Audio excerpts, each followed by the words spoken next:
Hey guys, Byron Childers, Missile-Based Director of Sales and proud Skeeter Yamaha team member. Don't know why I'm doing this, but okay. I'm going old school today with the iPhone. So I'm going to turn you back around because you're not here to see me anyway. And we're going to go over this brand new 2025 FXR20 and see what they changed from the 24 model to the 25 model. Forgive the bugs. I took this thing out to the Cumberland this weekend and got 4.5 hours on the motor. So we'll start back here. Atlas hydraulic jack plate. Went without poles this year for now anyway. You got your storage tray. This is the same. And then there's some new things going on here. You've got your fuel filter here with the bulb there. And then 3 trolling motor batteries on this side. This year I ran just regular lead acid. Haven't ever had an issue. Here's a breaker for the trolling motor. And then here is a Perco switch for the trolling motor. That's new. You got the Minn Kota 5-bank charger from the factory. And then we'll walk around to the other side and show that. But compartments back here are the same.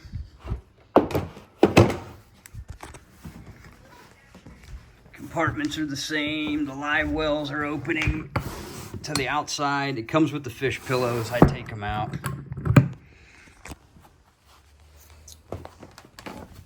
Cooler is the same. Very large. Awesome seats. The C-deck this year, or the padded flooring, says FXR Pro, and it's thicker and softer. So that was a update. Trash can's the same. You got the tool holders there. They did away with the battery tender, but you still got your charging cable and the dry dock system. I guess I need to turn the power on. So we'll talk batteries. I went with a 31 AGM starter and a dedicated boat / electronics battery. That's 135 amp hour Dakota lithium. So we'll turn the power on here. Look down there in the bilge, everything's neat and tidy. This is also the first boat that nobody else has touched but me. And so far so good. All right, they did away with the stereo controls here, and they also did away with the drain plug here. They went back to the old-fashioned screw-in type. I guess they were having some issues with that cable breaking on that. Guys leaning on them too hard. All right, so here's the new Skeeter Command Center. There's 0 gauges on this boat. Went with the Helix 12.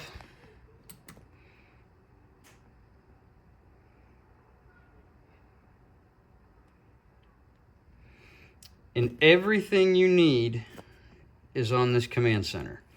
There's also manual overrides for a couple of these things, and I'll show you that there. But we've got, for the engine, so here's your hours, temp, oil pressure. Under the engine, here's your tach and your voltage. Media. This is their low fuel alarm. Media, you got your radio there. And then settings, you can configure everything. Lights, you've got the courtesy lights, anchor, nav, deck lights. Live well controls are here. And then, so engine, go back to engine. And then the culling feature, this is also your jack plate. So when you...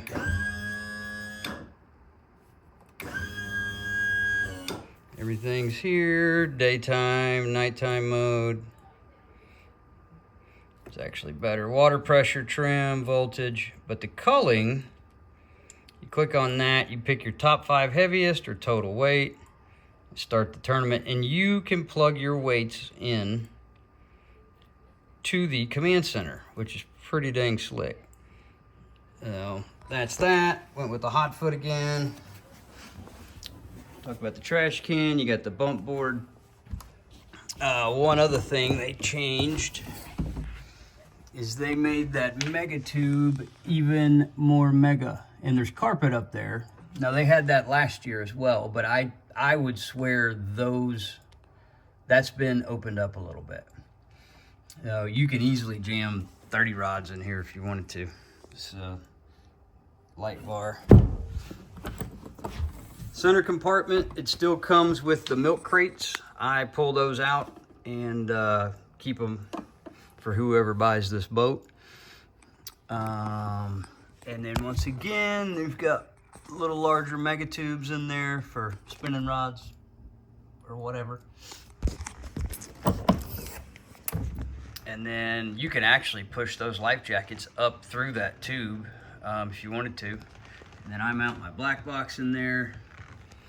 And then they've got some rod deals there. But here on the day box, the top looks the same. Underneath, you've got all sorts of new goodness. And your manual overrides are here for live well and your lighting. So all that's for the command center, but super clean. They've upgraded the wiring, and they could have done this last year, but it's all 8 gauge from the factory, so there's no need for a harness. Everything's labeled. As far as rigging the boat, it was a breeze to rig. Up front, got the Ultrex Quest. The Garmin and the Live Scope showed up today. This is the factory mount. It's a heck of a deal on an upgrade. You can get a dual graph mount from the factory. And this little battery gauge is new this year up front. But got the Garmin, got the Live Scope put on, so we're ready to go. Hop down. Spare. I got the heavy hauler tires. I ran these last year and didn't have any issues whatsoever. Actually appreciate these over the older ones that were the low profile where you would curb everything that you came across. But that's it. Leave a comment if you got any questions, and check me out on Instagram and Facebook where I've got a ton of stuff for sale, possibly even this boat. So see y'all.